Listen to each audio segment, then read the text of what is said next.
Long story short, if you don't want to watch whole video, I can just say for photography, I think you can still use this camera for your everyday shoots for budget. But if you are thinking videography, you need to think twice because the autofocus is hunting.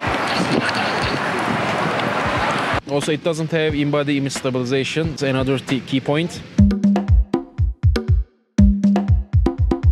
Next week is 2024 and Happy New Year's. Probably that's my last video in 2023. I was planning to shoot this video for a long time and finally I find a chance to shoot it. Well, it's a little bit outdated right now in terms of autofocus and low light performance. 11 years with this camera and still using it, planning to upgrade to a mirrorless. Right now that's all I have. Shoot this video with my kit lens because if you don't want to spend extra money, probably buy this with the kit lens. I will jump back to my studio in some point to give an extra detail. Hello again. Let's talk about the build quality first. Compact and lightweight body. And the controls are easy to reach. You can reach any of them while you are holding like that. It has a articulating flip-out screen. Only one SD card slot right here. And also the grip is not the biggest, but maybe the pink one is dropped. If you have a big hand, that might be a problem for you. D5200 is APS-C sensor and has 24.1 megapixels, can have reasonable size prints. Well, this camera shoot RAW and JPEG according to your preferences, but I always shoot RAW and adjust in the post-production. The dynamic range is also okay. You can manipulate your pictures according to your preferences and your style. As I said earlier, this camera also has some drawbacks, especially in the video quality. It's 1080p and at max 60 frames per second, not enough for today's standards. And I'm using set to frame size feature of Premiere, shooting 1080p, but the timeline is 4K. Give an idea how that 1080p footage will be looked in 4K. The continuous autofocus hunting, especially the talking head videos. Wanted to show you how full-time servo mode works. Non-stop try to focus on my face. That's why I'm using autofocus single mode, not that full-time servo mode. Recording over D5200 with broad wireless me. I'm shooting with D52 right now. Mode, aperture priority. Focus once to my face, otherwise it starts hunting for my face. Microphones are not good at all. Use it with my wireless microphone, broad wireless me. Shooting photos and videos from Taksim Square to the Sultanahmet Square. Well, it's not a travel video. If you are curious about Istanbul, I also have a travel video which I walked from Taksim Square to Sultanahmet Square. Let's jump into the video and we will talk afterwards.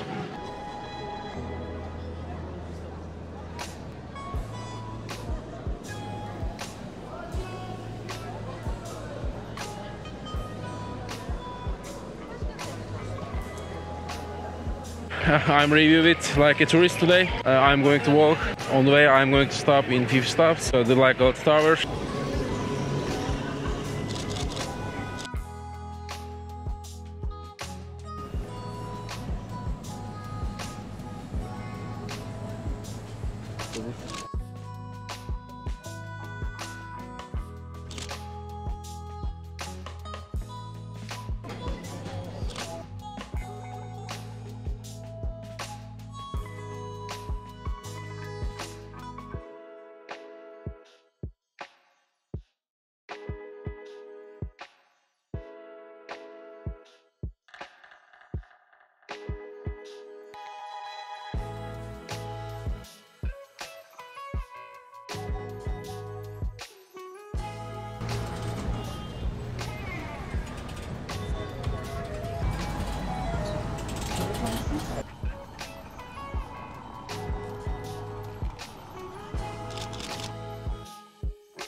By the way, if you watched this far, I'm really grateful if you subscribe for the future of this channel.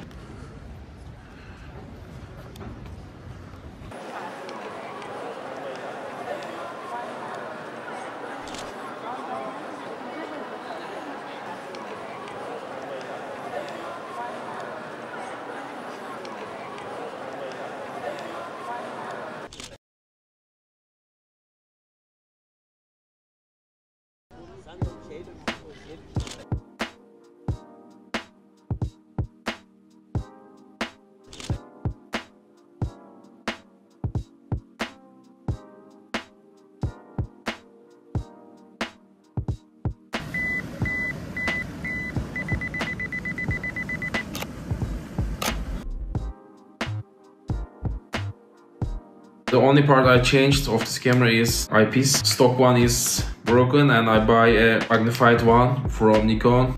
So my final verdict is, if you are in budget, or if you are starting photography and looking for an entry camera in budget, you can still choose this camera.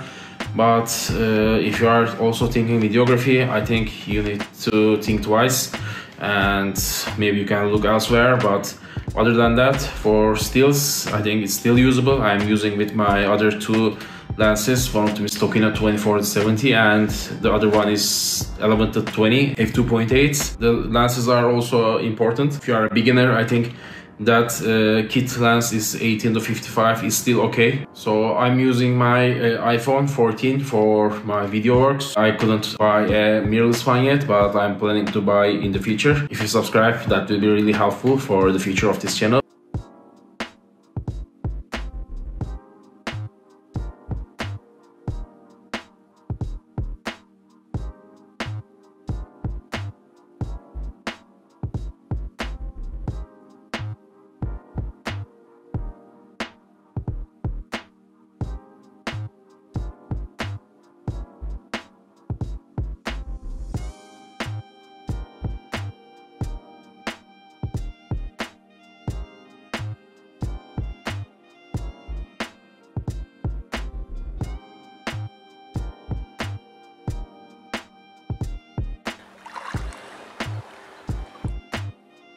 Thank you for watching. I hope you liked it. Don't forget to subscribe for the upcoming videos. I'm Hugo. Bye.